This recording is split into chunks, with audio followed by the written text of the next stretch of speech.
Tara na mga ka-Agribusiness, samahan niyo ako, I'll show you my farm.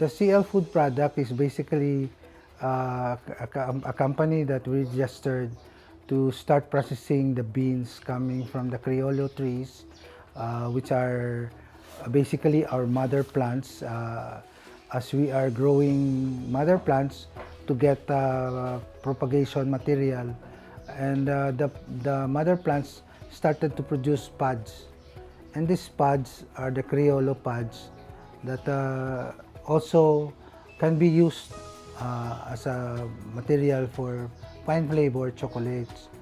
And CL Food Product is basically the production of chocolate bars, hopefully in the future, for our Criollo cacaos here.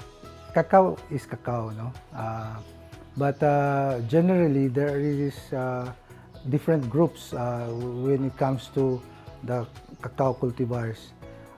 You have Criollo, which is the fine flavor cacao, and on the other side is the commodity cacao, which is the forastero, and in between is Trinitario. CL Foods, we are starting to produce beans coming from the Criollo side. We believe that flavor and aroma is genetic, and Criollo is the varieties that has that genetically. On the other side, you have the forastero, which is majority of the products coming from Africa are in the forastero and the Trinitario. I have seen in my own search some Criollo trees growing in somebody's backyard beside a dirty kitchen, where the rice washing that goes to the side of the tree, and also the smoke coming from their cooking goes to the tree. So it was a very healthy Criollo tree, and it's full of fruits. So that convinced me that growing Criollo, you make it happy and it will start producing. And that is what we have. What we are growing here in CL Food Products, in this nursery that we have, is these varieties. We are encouraging other farmers who might have it in their own backyard. Sayang if we lose this. I realized that the Philippines has a treasure here. In fact, the objective is to create an industry, and hopefully Negros can be known for fine flavored chocolates. Negros is an organic province. We wanted Negros to be known as an organic capital of the country, but also the potential for us to grow fine flavored chocolates or cacao is there. We have sugar, and sugar and cacao becomes chocolate if done right. Right now we are trying to also help indigenous people up here in Negros. I'm doing a project with the Rotary South, a community-based project for farmers up in the hills, because whatever trees that's grown there, when it's about that size and it's nice to make charcoal, they cut it down and make charcoal. But with cacao, we're trying to introduce it as a livelihood that can sustain part of their income. Hopefully we can demonstrate that they can grow cacao and don't have to cut trees. Our vision is that Negros Occidental in particular, because that's where I am, would be producing fine flavored chocolates. It will be known for heirloom cacao, particularly the Criollo type cacao. The mission is really to able to save whatever remnants of the Criollo cacao that came in from Mexico, that was planted all over the country, and to maximize that. And this is for future chocolatiers Filipino chocolatiers. The next generation of chocolatiers will have the materials to use for production of world-class chocolates. It would be nice to be known as a chocolate producing country. CL Food Products is a chocolate producer, no? But we are not at that stage yet. We are in the process of producing enough planting material to start commercially growing these particular cultivars. So the service and the product that we have right now are our seedlings. The seedlings that we offer has not been certified yet, but as a start, Criollo has never been certified in the country. So the first step that we did was through the University of Southern Mindanao, through Dr. Barlaan. He asked us to send them samples for them to do the DNA testing. It is very important because this will certify that the Criollo seedlings that we're trying to produce are truly Criollo. Basically, it was based on the vision and the mission that we did. We wanted to save the old cultivars that was already here in the country, and the foreign interest was there right from the start. What made me continue the business even if it was not earning at the start, no? It was the interest of the foreign buyers. The Japanese came here 11 times already in this farm, to the point that they even offered to buy the farm. They wanted to have control over the planting materials that's already here. I told them that this is really meant for our Filipino entrepreneurs, future chocolatiers of the country, so I cannot sell the farm to them. But they are willing to be partners in the future when we start producing pods or cacao beans for them to process into chocolate. When I started, the capital outlay was on the structure. It's a very simple structure.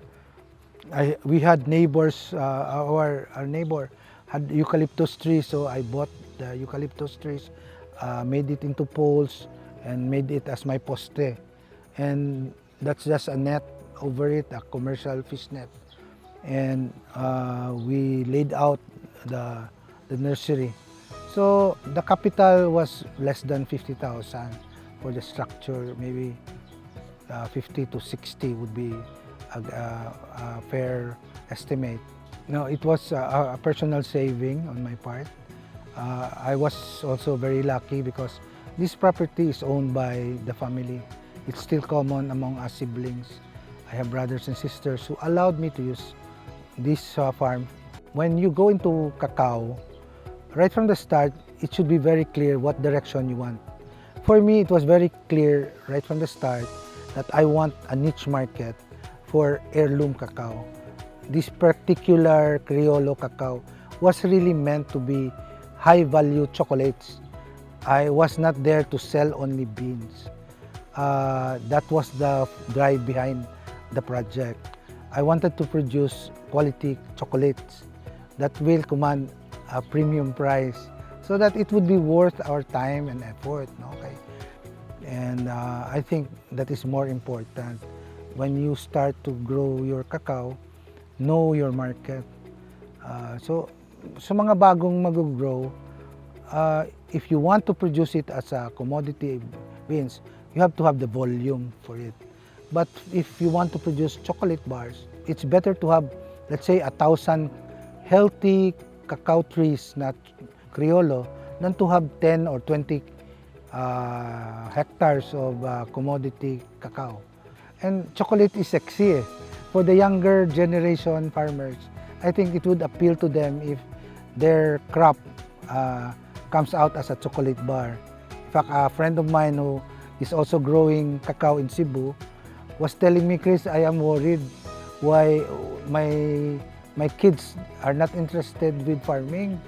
So I told them, go into chocolate making. I think the interest for them to produce chocolate will make them go to the farm to make sure that the cacao beans are doing okay, the trees are doing okay. And now he is very happy because the kids are now going to the farm because they are making sure there's a steady supply of beans to produce chocolates. DA has been very supportive because they have started to visit us here in the farm. In fact, they encourage us to register with ATI to become a training site, and that's very big impact to the future cacao growers here in Bacolod. The city of Bago also was very supportive. They have identified the site as a eco-tour site for farmers to come.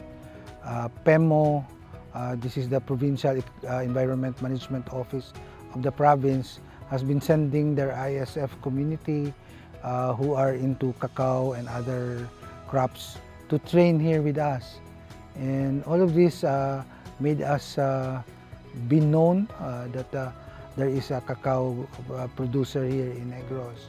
When it comes to the chocolate product, I'm just starting. I already ordered some machines from outside and it's now in the OST in Bohol, and it's being calibrated, and Ma'am Vina Antupina asked me to go there later to train when it comes to how to make chocolates using the equipments that I ordered. So with that, when I bring this equipment here in Bago, here in Negros, at least I will be familiar with the machines, how to go about making fine flavored chocolates. In the end, that will be our goal, is to produce chocolates from the cacao trees that we have. I guess my interest or my passion for growing the cacao made me more observant in what I was doing. This gave me a better understanding of how I was growing my own cacao. The seedlings that we're producing here are not cheap. They're quite pricey compared to other cacao seedlings, but they are really meant to be future mother plants because these are very rare cultivars that we have. And for me, I think it would be best for me to more or less guide the people who buys my seedling, give them a consultation on how to go about to be successful in growing my varieties that we're growing here. Now that we were able to join the competition and we got the awards, that interest just doubled, no? And right now, we started producing our tablea, although we don't have the volume yet to commercially really produce it on a regular basis. But what little production we have, the guys who were able to try it, they were very happy with it. So it's nice knowing that these are the varieties that we wanted people to grow and has a potential to be fine flavor chocolates. And knowing that these same cultivars that you're growing won a gold award. So the potential to produce world-class chocolate bars is there. We had farmers who ordered our seedlings as far as Siquijor, here in Guimaras. Here in Negros, of course, it's spread out. No? I have friends who are growing it in La Carlota, here in Murcia. Of course, the ones in CY and Sons, which is the bigger bulk of the plantation. But the interest is really there. Just like any other crop, I think environment is one factor. As a farmer, we know that we are dependent on nature, and that's the weather. With the onset of climate change, I think summer will be hotter and the rainy season will be really longer and more rain. Knowing that cacao will never tolerate too much water. It is one crop that will suffer if your soil cannot drain properly. As a farmer, if I were to grow my cacao, I want it to be happy, I need to look for a specific location where I will meet that requirement. And I have seen cacao that I have. I gave it to a friend who has a farm up in the hills. Not so high, but already in the mid-level. And the trees that he's growing is a lot happier than the trees that I have here in the lowland. So that is an indication that the area where you're going to plant your cacao will also matter.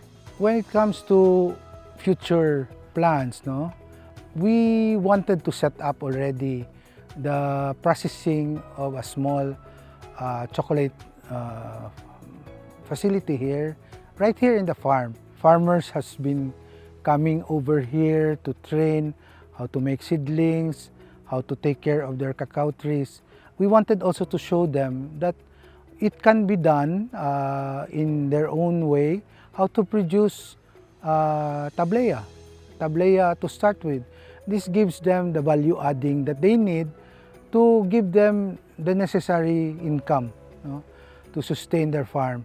And we also encourage them to try other crops together with their cacao. We're also promoting vanilla. Vanilla, when you're into chocolate making, vanilla is one spice that you will be happy to have. So the pera in agriculture will come when you are doing your homework properly. We have to train farmers to be more of an agripreneur. They have to look at the business side of the product. If they can go into putting value to their product, not just creating a raw material, it would help them in their final packet, the income. So when we go a little higher in the value, you would say that there is gold in agriculture.